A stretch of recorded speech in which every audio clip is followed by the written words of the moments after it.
함께 말씀 나누길 원합니다.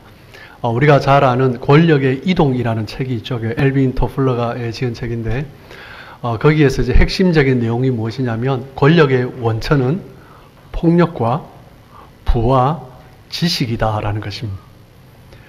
폭력이 권력의 원천이 될 수 있다라는 거죠. 잘 아시는 이제 독재 정권입니다. 한국이 예전에도 그랬고요. 폭력이 권력의 힘의 원천이 되어서 나라를 백성들을 이끌어가는 거죠. 때로는 이제 부가 권력의 원천이 됩니다. 지금 세상을 보면 그런 것 같습니다. 미국을 봐도 그런 것 같고, 중국과 그리고 EU와 또 여러 나라들 정세를 봐도 부 때문에 나라들이 움직이고 권력이 움직이고, 또한 백성들은 국민들은 얼마나 우리를 부하게 해주는가 그 사람을 보고 이제 뽑는 거죠. 그래서 이제 미국 같은 경우는 이제 기업인이 대통령이 되기도 하고요. 그리고 그 다음에 또 말을 하는 것이 이제 지식입니다. 고대 사회에서는 지식이 권력을 가져다 주기도 했죠. 폭력, 부, 지식으로 인하여서 권력을 가져다 줄 수는 있지만, 그런데 많은 경우에 사람들을 외적으로 움직이게 합니다. 그 권력이 사람을 움직이게 하는데, 그런데 정말 내면이 움직여지는 것이 아니라 외적인 환경 때문에 할 수 없이 따라가는 경우가 많다라는 것입니다. 정말 그 권력들은 사람의 마음을 움직이게 할 수 없는 것입니다. 참된 리더십은 어떤 사람입니까? 그냥 외적으로 환경이 여의치 않아서 그냥 할 수 없기 때문에 사람이 움직이게 만드는 사람이 아니라 마음을 먼저 움직이게 하는 거죠. 마음을 움직이고 그러므로 말미암아 함께 그 리더십을 따라서 하나 되어 나가는 것입니다. 요즘은 이제 인터넷 유튜브라든지 또 여러 경로를 통하여서 테드라든지 여러 좋은 강연을 들을 기회가 참 많습니다. 그런 강연을 들어보면 또 한국에도 너무 또한 좋은 강연들을 방송하는 또 인터넷들이 너무 많아요. 그래서 이제 어느 분들이 참 강의가 좋다라고 하면 목사님뿐만 아니라 일반 사회인 강의도 이제 한 번씩 들어보곤 합니다. 그런데 참 감동이고 좋은 이야기들이 참 많아요. 정말 그렇지. 정말 이 사람 듣는 사람하고는 감동을 주네. 이런 느낌을 받으면서 세상 이야기인데도 때로는 은혜를 받으면서 그렇게 들을 때가 있습니다. 그런데 간혹 그런 사람들 중에서 나중에 그 사람의 사생활이 터져요. 그 사람의 삶의 모습이 사람들에게 들추어지면서 얼마나 많은 사람들에게 실망을 가져다 주는지 모르는 것입니다. 말로 인하여서 사람에게 감동을 줄 수는 있지만 정말 사람에게 감동을 주는 것은 말보다 그 사람의 행동, 그 사람의 말인 것입니다. 여러분은 누군가를 만나고 싶으면 어떤 사람을 만나고 싶습니까? 말을 잘하는 사람, 아니면 그 삶이 정말 본받을 만한 사람. 여러분은 어떤 사람을 만나고 싶습니까? 여러분이 만나고 싶은 그 사람이 다른 사람을 향하여서 여러분들을 바라보는 그 눈이 되길 주님의 이름으로 축복합니다. 목회자로서 고민합니다. 참 말을 많이 하잖아요. 그죠? 사람이 말을 많이 하면 조심해야 되는데, 그러니까 말을 참 많이 해요. 그러다 보니 또 실수도 할 수도 있고, 그러다 보니 또 마음은 그게 아닌데 또 다르게 전달될 수도 있는 것이 사람의 말인 것 같습니다. 저도 그럴 경우가 참 많아요. 그렇게 전달한 것이 아닌데 사람들이 오해를 해요. 그런데 저를 아는 사람은, 저의 삶의 모습을 알고 저의 행동을 아는 사람은 말로 전달되어지는 그 외적인 것이 아니라 정말 그 마음에서 전하고 싶은 것이 무엇인지 알죠. 그러면 받는 것이 다른 것입니다. 그런데 말로만 받으면 사람이 또 오해도 할 수 있고 그런 것 같아요. 그래서 목회자로서 기도하는 것은 무엇이냐면, 하나님, 지금도 여전히 부족하지만 설교로 말로 사람들에게 감동을 주기보다 먼저 삶으로 행동으로 감동을 주고 그렇게 말하는 목회자가 되었으면 좋겠습니다 라는 것이 기도 제목이고 소망입니다. 고민이기도 하고요. 그런 기도 제목 위하여서 같이 기도해 주시면 감사하겠습니다. 그리고 이제 제가 또 아빠잖아요. 부모로서도 고민을 합니다. 아들과 이제 여러 또 대화를 해요. 대화를 하고 그러면서 참 나는 이 아들에게 어떤 모습으로 비춰지는 아빠일까? 그런 고민을 참 많이 합니다. 그러면서 아빠가 이렇게 살아야 돼 라고 말을 했을 때 이 아들이 속으로는 누가 모르나? 아빠 말은 잘하네. 이렇게 받는 것이 아니라 정말 아빠 정말 나도 그렇게 살고 싶어 라고 말을 할 수 있는, 아빠의 모습을 보니까 정말 그런 것 같아 라는 그런 피드백을 받을 수 있는 그런 아빠가 되기를 간절히 또한 기도하고 또 고민해 봅니다. 감동을 주는 사람은 말로 사람을 설득하는 사람이 아니라 행동으로, 삶으로 사람을 설득하는 사람인 것입니다. 행동이 감동을 주는 사람이 한마디 말을 하더라도 그 사람에게 감동이 되는 것입니다. 전에 한번 말씀드렸나요? 어떤 목사님이 어느 교회를 방문했는데 어떤 목사님이 강단에 서서 설교를 시작하자마자 여러분 사랑합니다 라고 한마디 했을 때 기억하십니까? 작년 12월 16일 날 말씀드렸는데 여러분 사랑합니다 라고 한마디를 하자 여기저기서 훌쩍훌쩍거리는 소리가 들리기 시작합니다. 그 시간이 30초, 1분, 2분, 3분. 그냥 사랑합니다 라고 한마디 했는데 여기저기서 은혜를 받고 성도들이 훌쩍훌쩍 하는 거죠. 그래서 이제 그 교회에 참석했던 목사님이 은혜를 받고 나도 교회 가면 그렇게 해야지 라고 했어요. 그래서 이제 설교를 시작하면서 여러분 사랑합니다 했는데 성도들이 표정이 그래서 그냥 얼굴을 뚫어지게 쳐다보면서 왜 그다음 말을 안 하나 그렇게 쳐다보고 있더라는 거죠. 말로 전달되는 것이 아니라 삶으로 먼저 전달되는 것입니다.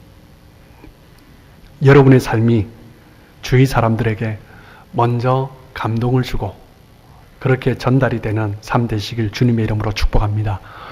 오늘 성경에서 읽은 느헤미야가 바로 그런 사람이었습니다. 느헤미야는 하나님 앞에서 그렇게 살아가고 사람들에게 감동을 준 삶이지만 12년을 지금 유다 총독으로서 살아가고 있지만 그럼에도 불구하고 유대 백성들로부터 원망과 불평을 받고 있습니다. 지난 주간에 우리 같이 한번 나누었죠. 백성들로 하여금 백성들이 몰려와서 이제 남자들 여자들 가릴 것 없이 몰려와서 지금 우리가 이렇게 고통스럽다라는 거죠.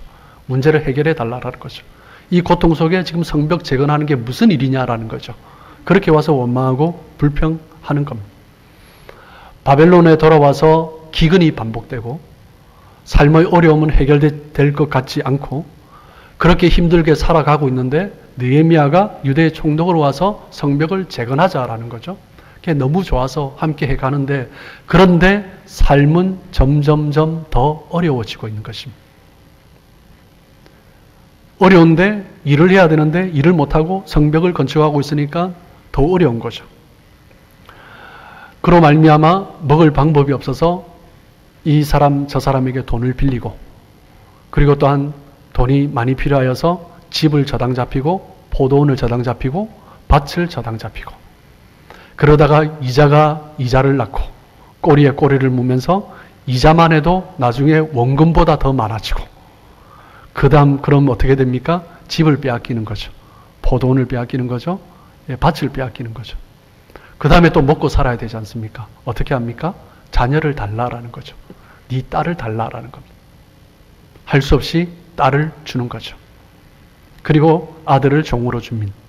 그렇게 또 돈을 얻어서 그렇게 살아가고 있는 백성들. 너무나 안타까운 상황이었습니다. 그 원망과 불평이 충분히 이해되죠. 그 소식을 들으면서 느헤미야는 분노했습니다. 그래서 이제 민장과 귀족들을 불러 모아서 호되게 꾸짖었습니다. 하나님의 말씀에 하나님의 율법에 분명히 동족에게 그렇게 하지 말라고 했는데 지금 무엇을 하고 있느냐라는 거죠. 그래서 그렇게 책망을 하고 그러자 너무나 감사한 것은 귀족과 민장들이 회개하고 그들의 삶에서 돌이켰죠.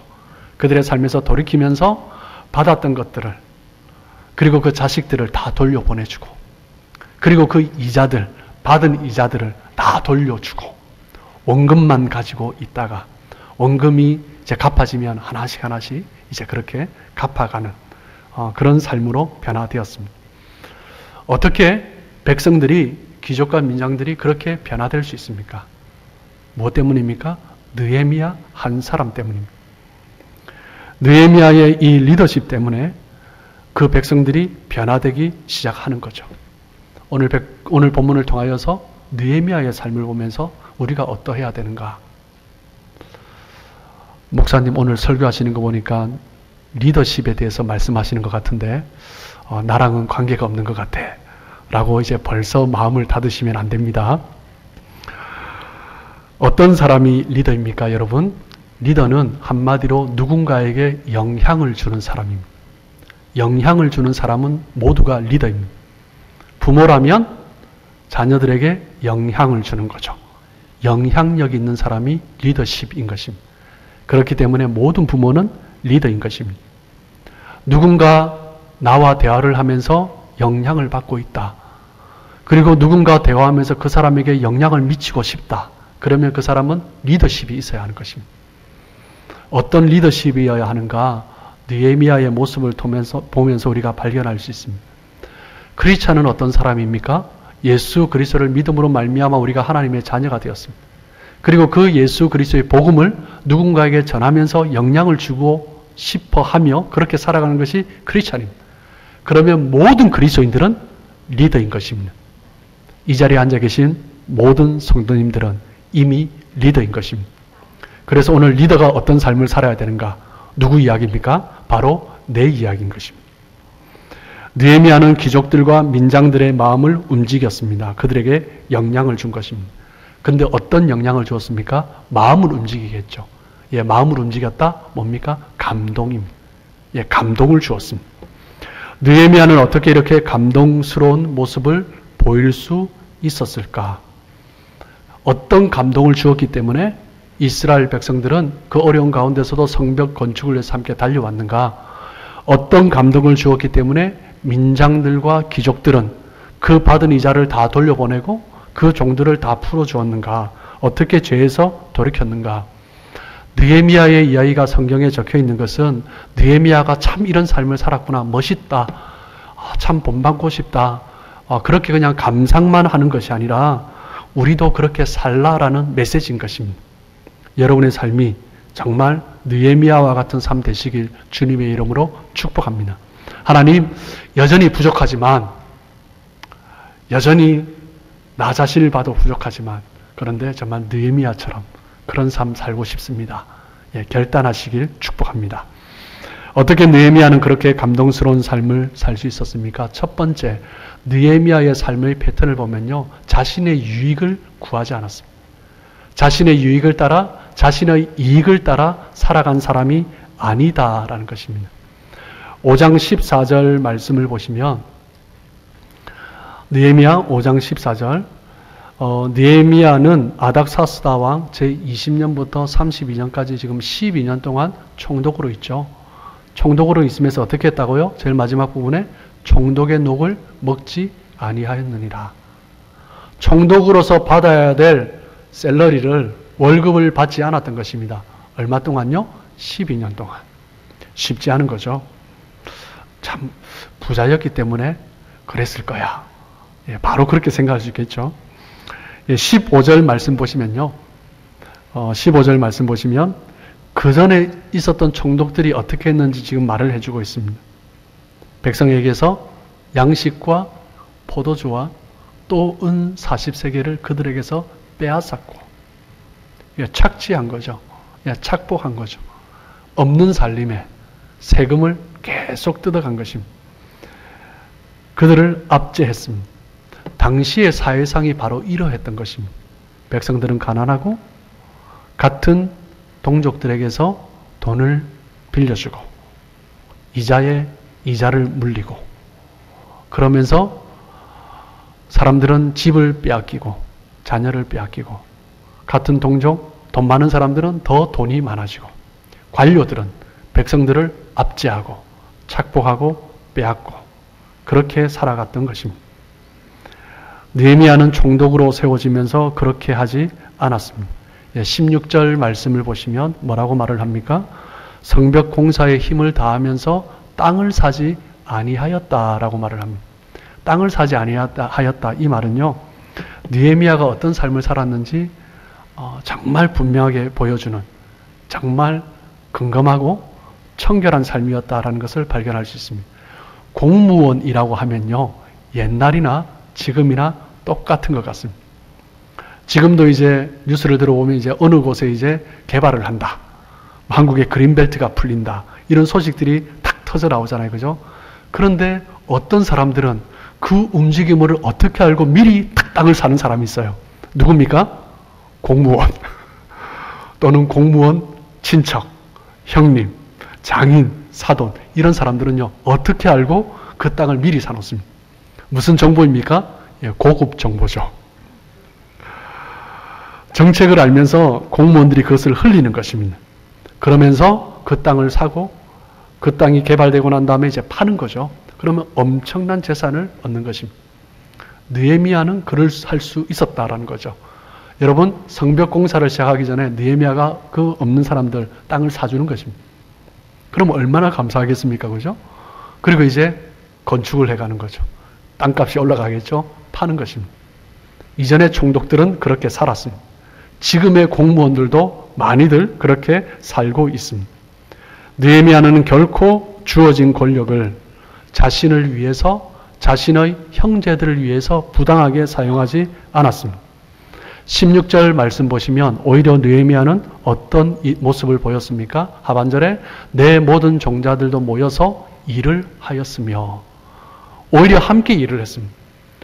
느헤미야는 총독으로서 감독하는 것에 그치지 않고 감독하면서 그 관리들에게 이렇게 또 파트를 나누어서 감독해라. 그렇게 돌아볼 수 있지만, 순찰하면서 잘 되고 있는지 볼 수 있지만 그렇게 하지 않고 함께 팔을 걷어붙이면서 함께 성벽을 쌓아갔던 것입니다. 함께 일했습니다. 궁중에서 편하게 살 수 있지만 느헤미야는 예루살렘 소식을 들으면서 안타까워서 지금 달려온 거 아닙니까? 그리고 이곳에서 성벽을 재건하면서 그냥 그 자리에서 사무실에서 자신의 거처에만 머물지 아니하고 함께 일을 하며 성벽을 쌓아갔던 거죠. 느헤미야는 결코 자신의 유익을 구하지 아니하고 백성들과 함께 일했습니다. 그들 속에서. 그것이 백성들에게 감동을 주는 거죠.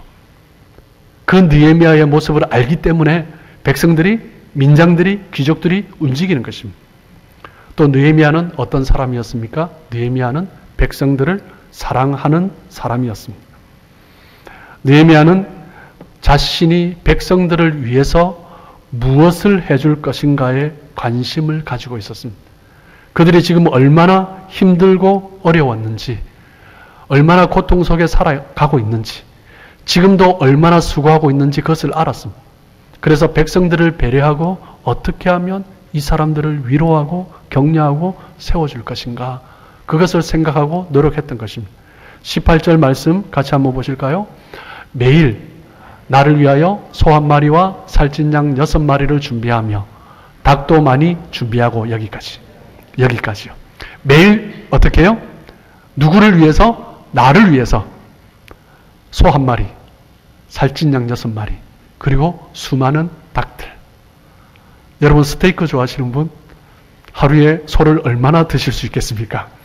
느헤미야는 나를 위해서 소 1마리를, 그리고 양꼬치 좋아하시는 분, 양 6마리를 매일, 그리고 수많은 닭들을. 무슨 이야기입니까? 느헤미야가 그거 혼자 어떻게 다 먹습니까? 매일매일 주변 사람들에게 나누어 주었던 것입니다. 총독으로서 수많은 사람들이 찾아오겠죠. 가난한 사람들, 힘든 사람들이 오겠죠. 먹이고, 일단 사람들은 먹여야 됩니다. 먹여야 얼굴이 풀립니다. 먹여야 관계가 좋아집니다. 그게 먹이는 거죠. 그러면서 그 사람들을 격려하고 또 힘을 얻게 하고, 그리고 이제 돌려보내고 또 그 자리에서 열심히 일하게 하고. 그리고 중간에 보면 뭐라고 해요? 열흘에 한 번씩은 각종 포도주를 갖추었나니. 열흘에 한 번씩 각종 포도주를 갖추었대요. 그 의미가 무엇입니까? 잔치를 베푼 것입니다. 매일매일 소와 양과 수많은 닭들을 준비해서 먹이면서, 그리고 정기적으로 열흘에 한 번씩은요, 포도주와 함께 온 백성들, 정말 누구든지 모여서 잔치하면서 기쁨으로 즐겼던 것입니다.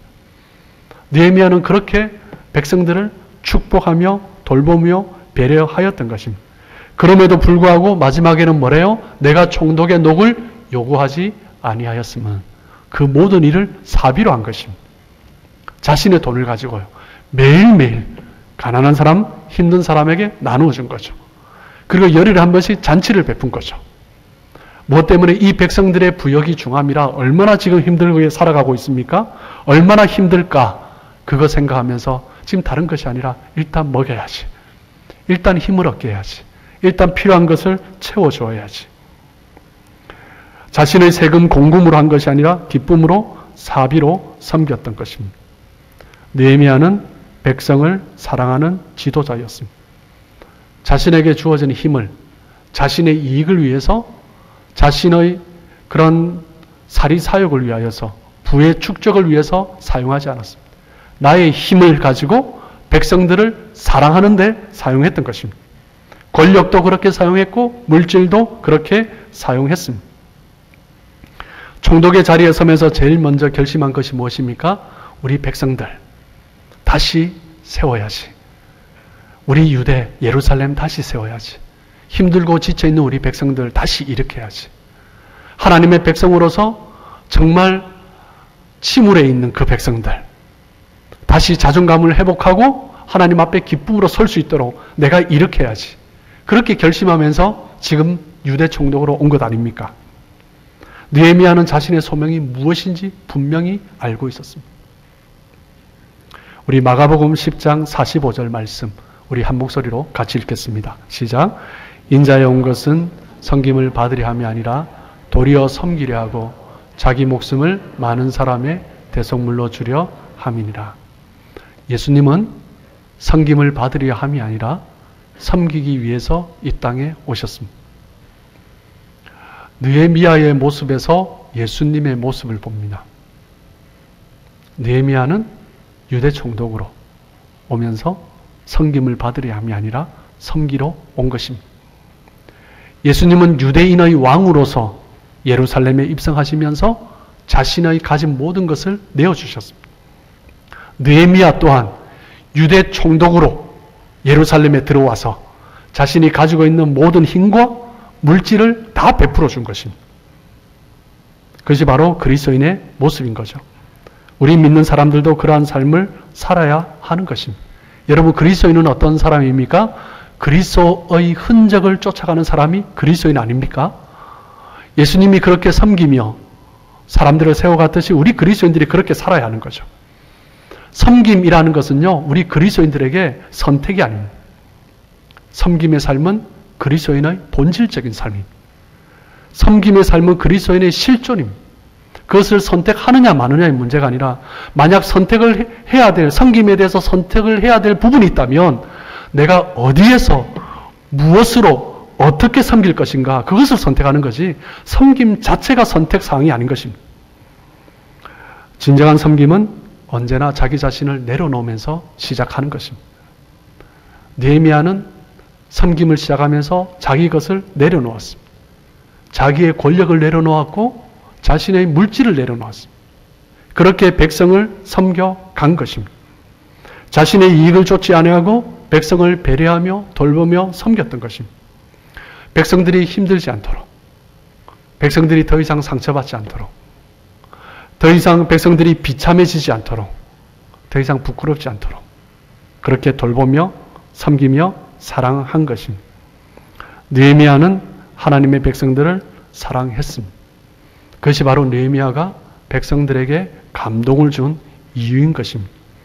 여러분 가운데 혹시 힘이 좀 있는 사람 계십니까? 나 그래도 좀 힘 있어. 나 그래도 좀 가진 것 있어. 혹시 있으십니까? 하나님의 백성을 사랑하는데 섬기시길 주님의 이름으로 축복합니다. 나는 힘이 없어요. 누가 나를 좀 잘 섬겨주나? 어떤 분이 그러면 섬길까? 그런 마음 가지시면 안 됩니다. 누가복음 11장 10절 말씀 같이 한번 읽겠습니다. 시작.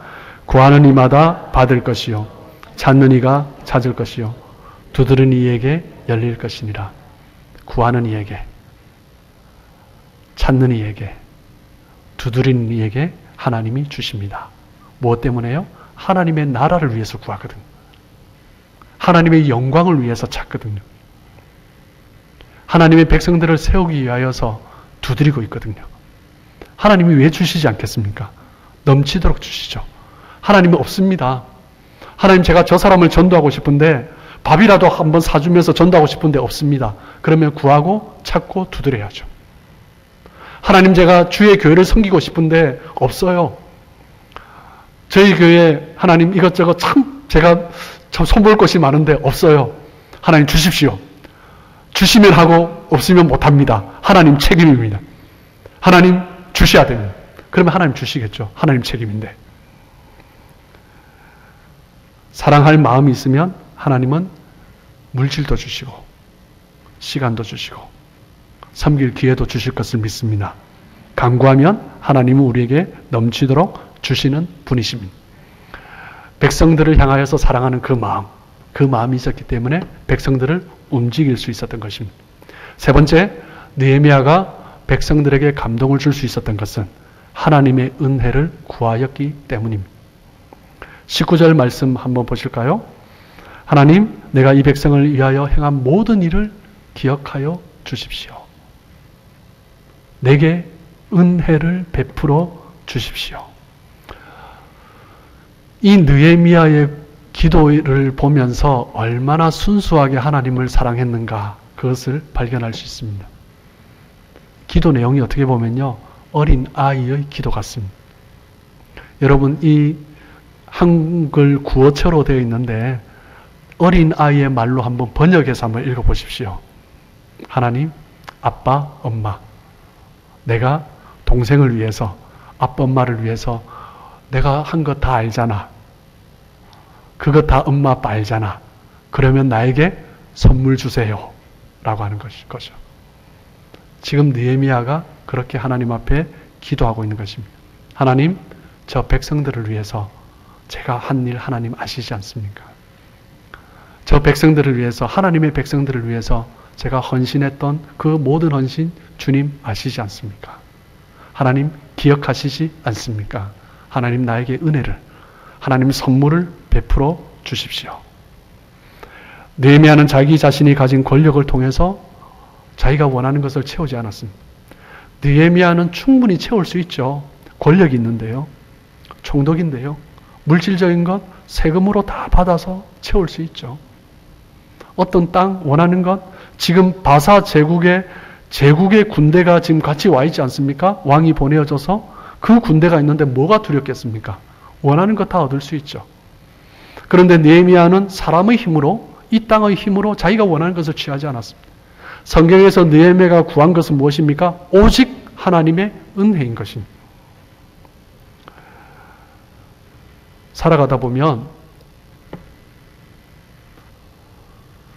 저도 저 나름대로 사람의 얼굴을 보면 이 사람은 이런 사람이겠구나 라고 감이 조금 와요. 그래서 어떤 사람들은 제가 누군가 이야기하다 보면 목사님 그거 어떻게 알았어요? 제가 사람을 좀 봅니다. 목사님 참 사람을 보는 통찰력이 있으신 것 같아요. 그런 말을 제가 좀 듣습니다. 자리 까셔도 되겠습니다. 그런데 참 괜찮은 사람, 멋진 사람이었는데 힘이 조금 생기고 나니, 권력이 좀 생기고 나니, 물질이 좀 생기고 나니 사람이 달라지기 시작하는 거죠. 내가 사람을 잘못 봤나? 그런 사람 아닌 줄 알았는데 정말 저 사람하고는 마음을 나누고 정말 고민도 나누고 같이 또 삶을 나누고 그렇게 살고 싶었는데 어느 순간 달라져 있는 거죠. 내가 사람을 잘못 봤나? 그러면서 이제 저의 교만을 또 내려놓습니다. 하나님, 제가 아직도 사람을 잘못 보는군요. 살아가면서 참 그럴 때가 참 많습니다. 참 괜찮은 사람이라고 생각했는데 그러지 않는 거죠. 힘이 생기고 물질이 생기고 권력이 생기면서. 왜 사람들이 변합니까? 힘이 없을 때는 몰랐어요. 힘이 생기니까 자기 본성이 드러나기 시작하는 것입니다. 내가 원하는 것을 찾기 시작하는 것입니다. 내가 원하는 것을 구하기 시작하는 것입니다. 그러면서 이 땅 가운데 취하고 싶은 것을 취해가기 시작하는 거죠. 그 사람들의 특징이 무엇입니까? 이 지금 살아가고 있는 삶이 자신의 전부라고 생각하는 거죠. 이 땅에서 누릴 것을 누려야 된다고 생각하는 것입니다. 다른 사람이야 어떻든 상관없이 내가 원하는 것 내가 가지고 누리고 싶은 것입니다. 느헤미야는 이 땅을 살아가면서 이 땅에서 무언가를 누리기 위해서 그렇게 살아가지 않았습니다. 이 땅에서의 재물, 부동산, 그런 문제로 느헤미야가 갈등하는 흔적이 성경에서는 결코 찾아볼 수 없습니다. 느헤미야라고 왜 이 땅에서 편안하게 살고 싶지 않았겠습니까? 느헤미야라고 왜 노후에 대한 생각이 없었겠습니까? 느헤미야라고 왜 조금 더 편하게 살고 싶은 그 유혹이 없었겠습니까? 그런데 느헤미야는 어떻게 그런 삶을 살 수 있었을까? 보니까 원래부터 좀 착한 사람이 있는 것 같아요. 참 착한 사람은 그 심성 자체가, 본성 자체가 착한 사람이에요. 느헤미야가 그런 사람 아닐까요? 아니면 이 세상에서 돈이 너무 많아서 부러울 것 없어서 나누는 것 외에 더 이상 뭐 필요도 없는 그런 사람 아닐까요? 바사왕의 술 맡은 간원으로 있으면서 이미 벌 것 다 벌었기 때문에 12년 동안 매일 소를 잡고 양을 잡고 닭을 잡아도 그렇게 살아도 여전히 여유가 있는 그런 사람 아닐까요? 라고 생각할 수도 있을 것입니다. 물론 돈이 있었기 때문에 그렇게 나누었겠죠. 그런데 돈이 있다고 나누는 것은 아닙니다. 여러분도 아시지 않습니까? 느헤미야가 매 순간순간 하나님 앞에서 바라보았던 것이 있습니다. 그것은 무엇이냐면 하나님 자체였습니다. 하나님에 대한 믿음이 그의 삶을 이끌어 간 것입니다. 그렇기 때문에 느헤미야는 결코 오늘만, 현재만, 이 땅만 바라보면서 그렇게 살아가지 않았습니다. 느헤미야는 내일을 바라보고 느헤미야는 하늘을 바라본 것입니다. 하나님 앞에 설 그날을 바라보는 거죠. 15절 말씀을 보십시오. 15절 말씀 마지막 부분에 뭐라고 말을 합니까? 나는 하나님을 경외함으로 이같이 행하지 아니하고. 이전의 총독들은, 이전의 권력을 가진 자들은 이 땅에서 자기가 누리고 싶은 건 누리기 위해서 그렇게 살아갔는데 나는 하나님을 경외하기 때문에, 이 땅이 내 삶의 전부가 아니기 때문에, 코람데오 하나님 앞에서 나는 살아가는 사람이기 때문에, 그리고 결국 하나님 앞에 설 사람이기 때문에 나는 그렇게 살아가지 않습니다. 그렇게 결단하며 살아간 것입니다. 느헤미야를 그 위치에 세워준 분도 하나님이시라는 것을 알기 때문에, 바사 왕국의 술 맡은 관원으로서, 장관으로서 그렇게 세워준 분도 하나님이시라는 것을 알기 때문에, 유대 총독으로 보내주신 분도 하나님이라는 것을 알기 때문에, 세우시는 분도 하나님이시고 낮추시는 분도 하나님이라는 것을 알기 때문에 느헤미야는 이 땅에서 무언가를 누리기 위해서 자기가 노력하고 권력을 가지고 하는 것이 아니라 하나님을 먼저 경외했던 것입니다. 느헤미야 5장 19절 말씀 다시 한번 보시면 느헤미야가 구한 것은 뭐라고요? 오직 하나님의 은혜입니다. 하나님 나에게 하나님의 은혜를 베풀어 주십시오. 이 기도는 이 땅에서만 받는 은혜를 말하지 않습니다. 우리의 인생은, 하나님을 믿는 사람은 이 땅에서 모든 것이 끝나는 것이 아니기 때문에 결국 우리는 천국에 설 그날이 있다라는 거죠. 그곳에 가면 하나님 앞에 설 것입니다. 하나님 앞에서 우리는 어떤 말을 들을 것인가? 부끄럽게 겨우 턱걸이로 하나님 앞에 섰을 때 저 뒤에 수많은 사람들 앞에서 저 뒤에 서서 이렇게 하나님 눈도 못 맞추고 그렇게 온 것은 감사한데 그렇게 있을 것인가? 아니면 정말 하나님 앞에 서는 것이 너무 기뻐서 기쁨으로 누구보다 먼저 달려나가고, 그랬을 때 하나님께서 나의 이름을 불러주시며 잘했다 내 아들아, 잘했다 내 딸아, 그 칭찬을 받을 것인가? 하나님 나에게 은혜를 베풀어 주십시오. 히브리서 11장 6절 말씀 한번 보실까요? 같이 읽습니다. 믿음이 없이는 하나님을 기쁘시게 하지 못하나니 하나님께 나아가는 자는 반드시 그가 계신 것과 또한 그가 자기를 찾는 자들에게 상 주시는 이심을 믿어야 할지니라. 믿음 있는 자는 어떤 믿음이 있어요? 반드시 하나님 앞에 나아가는 날이 있다라는 거죠. 하나님 앞에 설 날이 있고 하나님이 반드시 상 주시는 분이다라는 것을 믿는 거죠.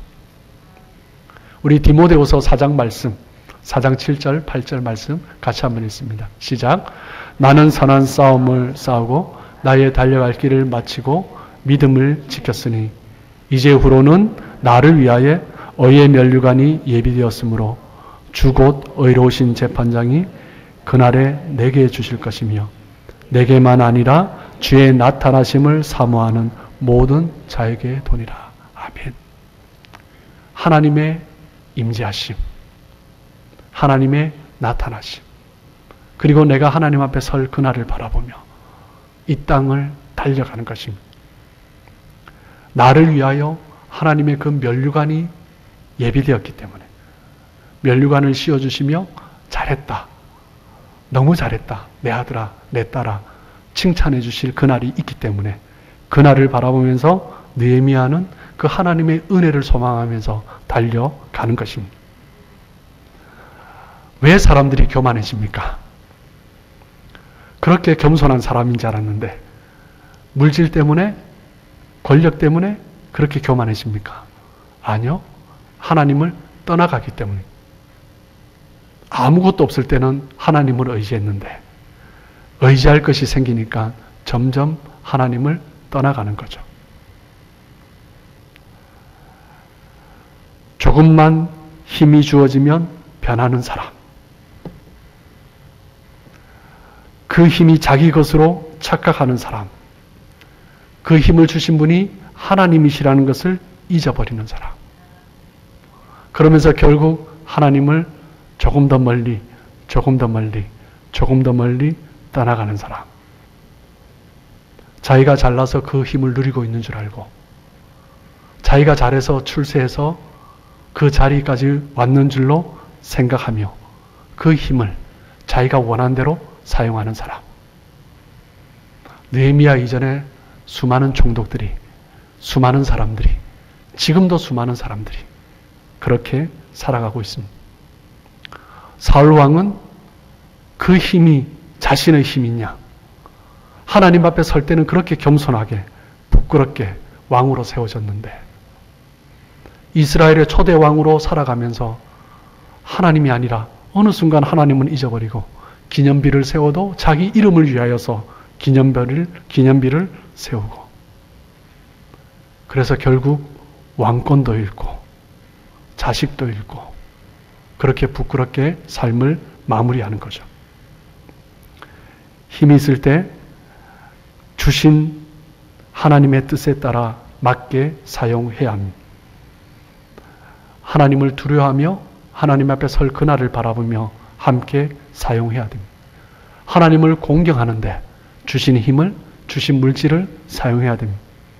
하나님 앞에 설 그날을 바라보면서 나의 삶을 드리고 물질을 드리고 그렇게 헌신하며 달려가야 하는 것입니다. 어떤 사람이 다른 사람에게 감동을 줄 수 있습니까? 하나님을 경외하는 사람. 하나님을 경외하기 때문에 자신의 유익을 구하지 아니하고 있는 것을 나누고, 하나님을 경외하기 때문에 하나님 안에 있는 그 백성들을 사랑하고, 하나님을 경외하기 때문에 하나님의 은혜만을 사모하며 하나님 앞에 설 그날을 바라보며 살아가는 사람. 그 사람이 다른 사람에게 감동을 주는 거죠. 그러면 죄 가운데 있던 사람도 회개하고 돌아서는 것입니다. 그 사람들에게 감동을 준 사람, 결국 누구에게 감동을 줍니까? 하나님께 감동을 주는 거죠. 하나님이 감동하는 사람. 말보다 행동이, 말보다 삶이 여러분의 삶을 말하시고 여러분의 인생을 말하시길 주님의 이름으로 축복합니다. 함께 기도하겠습니다.